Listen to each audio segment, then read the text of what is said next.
In a bit. We first have Mr. Bobby Parikh, BMR and Associates Chief Mentor. He joins us right now on the show. Good having you, Mr. Parikh. Thanks for joining in. Now, arguably there's this new scheme, 30% tax, 10% penalty, 33% surcharge. You deposit some more money, about 25% in government securities as well. My question is the heavy spate of deposits by people at large into banks over the last 15 days a reason for this move to come in? I think that I would imagine that the people who are all the deposits that have come into the banking system so far are presumably ones which people have clear explanations for in terms of what the source of the money is, although, I mean, yes, there are other deposits which have gone in on which there is speculation as to whether those are genuine or not genuine, whether it's in Jandan accounts or potentially in other accounts, whatever. Now, it's not clear, I mean, from the information that is available, whether this new proposal will apply to deposits that have already been made, or it is to address, people who might be sitting on the side so far, and whom the government wants to encourage to come forward and come clean, as opposed to sort of not participating in this process at all. So, with the information that is, there's hardly any information that's available right now, but with whatever there is on the ticker, it's not clear whether this is applicable only to deposits that will be made pursuant to this announcement, and whether there will be any requirement for people who are making these deposits to indicate that they are doing so under this scheme, or whether it applies with sort of retroactive effect to deposits that may have already been made, and for people who might be seeking to have the scheme apply to those deposits.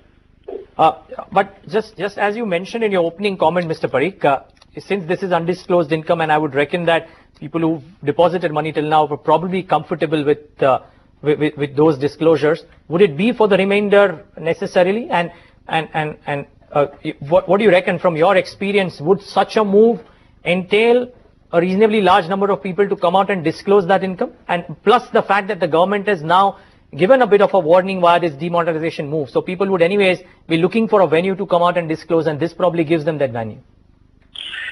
So, so two parts. One is that, whether this might cover past deposits. I'm thinking more about it, and I feel like maybe, my hunch is that, or at least I would think logically that this ought to apply to new deposits rather than to past ones, or to ones that have already been made.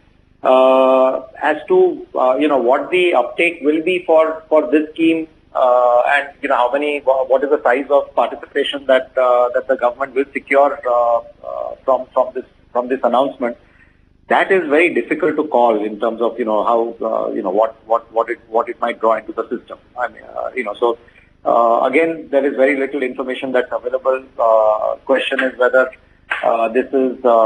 whether if any disclosure is made under the scheme, whether it will sort of, protect the person making the disclosure from any further questioning, of past business transactions, or whether it is, or whether that is something that will still remain open. Because if anyone who's depositing or participating in the scheme is liable to a regular assessment and to examination of sources of income, etc., then that might be a material consideration that will be on minds of whoever it is that might consider this scheme.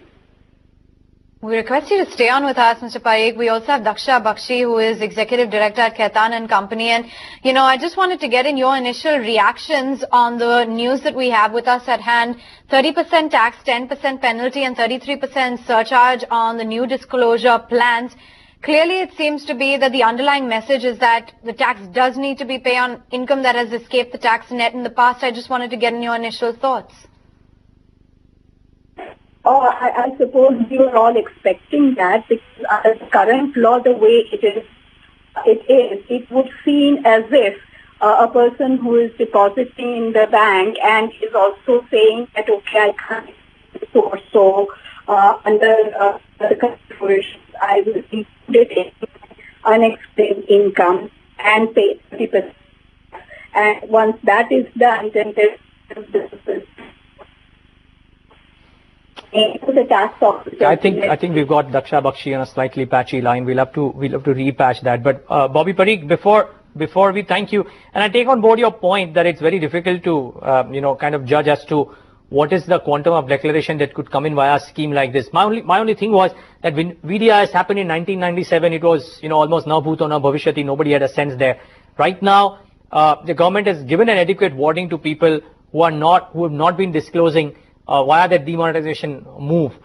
Do you think that by itself propels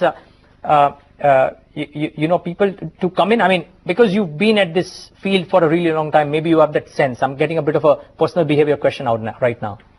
No, so I think that it all depends. One of the, I think, as I was mentioning, one of the things which will be a material consideration, I would imagine, for anyone who's sitting on non-disclosed income, will be, what VDI does or did was it gave you an opportunity to make disclosures and to pay tax and penalties at the rates that were prescribed, with some protection on what the revenue might do with that disclosure information that was disclosed.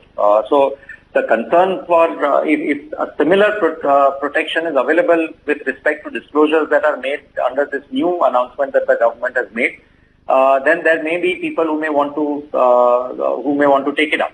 But if similar protections are not available, and at least some of the media articles I was reading in the morning seem to suggest that those protections may not be available. Now, this is all newspaper speculation, so I don't know until we look at the details of the government announcement, we don't know what the specific provisions are. But if there are such provisions, then perhaps with the pressure that the government is putting on an overall basis, it might encourage people to come forward and disclose.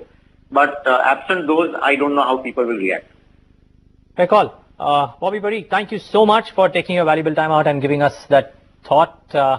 We'll, of course, touch base a bit later on in the day with Daksha Bakshi as well when she's on a better line. Some more statements from the Revenue Secretary as well, talking about